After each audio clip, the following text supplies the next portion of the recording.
Does your life feel full? Mine is full to bursting, man, honestly.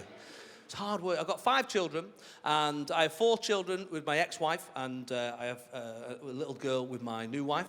And my wife wants another baby. I know. And I'm in two minds about it, I'll be honest with you, because I feel like I'm done. You know what I mean? I'm done. 5 kids is already too many kids.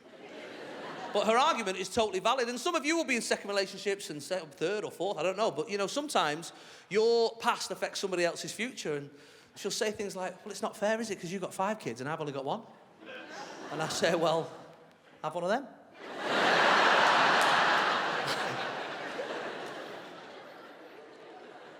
But sometimes there are more important things than being right. So I do lie awake at night thinking about the idea of having a 6th child. And every child you have changes your life in a different way. No more so than the first child. I think we can all be honest with that. From 0 to 1 child is the biggest change in anybody's life.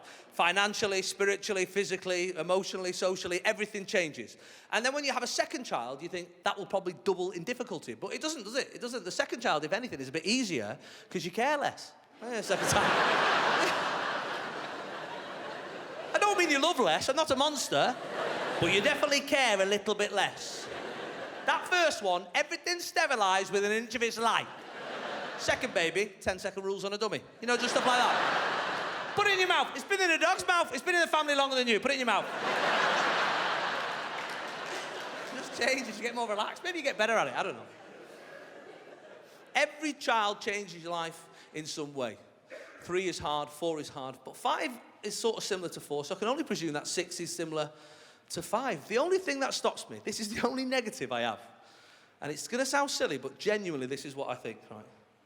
Every child you have after 3 children leaves you access to a slightly shitter selection of cars that you are able to drive. Honestly, we're in a 7-seater at the moment, and I'm not prepared to go shitter than that. I can't do it. Sometimes we're lying in bed at night having a kiss and a cuddle, and I can hear, you know, feel a hand in a certain place, and I think, hang on a minute, I know what this move means. And I join in, of course I do, but there's always that little voice in my brain giving it, Jason, what are you doing, mate? Psst, hey, what are you doing? Look, I don't doubt that the next 30 to 40 seconds will be lovely.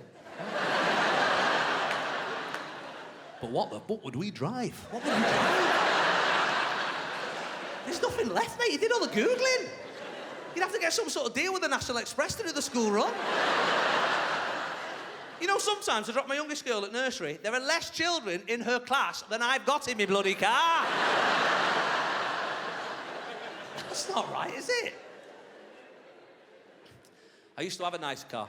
I was doing sort of 50,000 miles a year, and I thought, right, I'm going to get a lease car and just have something nice to drive around. I got a Jaguar car on finance. Oh, my God, I loved it.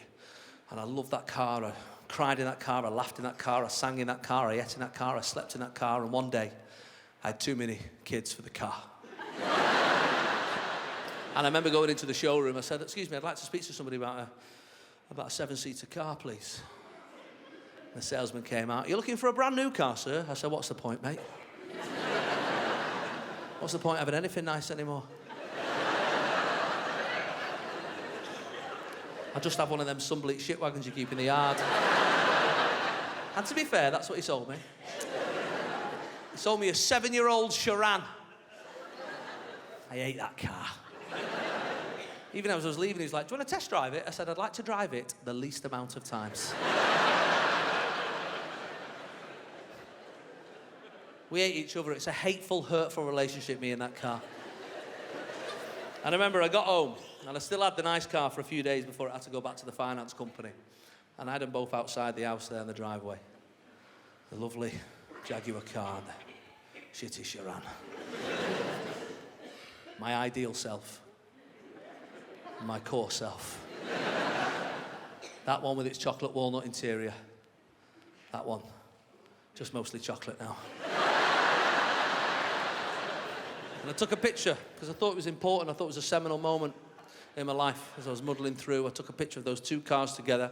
And a few weeks later, I've got a younger brother and sister now, and there's 5 of us, and my little brother was sort of 17 at the time, and he was out with his girlfriend, and I saw him all over Instagram, him and his girlfriend having a lovely time, kissing and dancing and canoodling and whatever. And so I sent him a picture of those 2 cars together. And I said, "Hiya, mate. Hope you're having a lovely time with each other there. Looks lovely. Little tip for you. Wear a condom." I've got the 2 5-year-olds. They're great. I've got this other daughter. That's what I call her.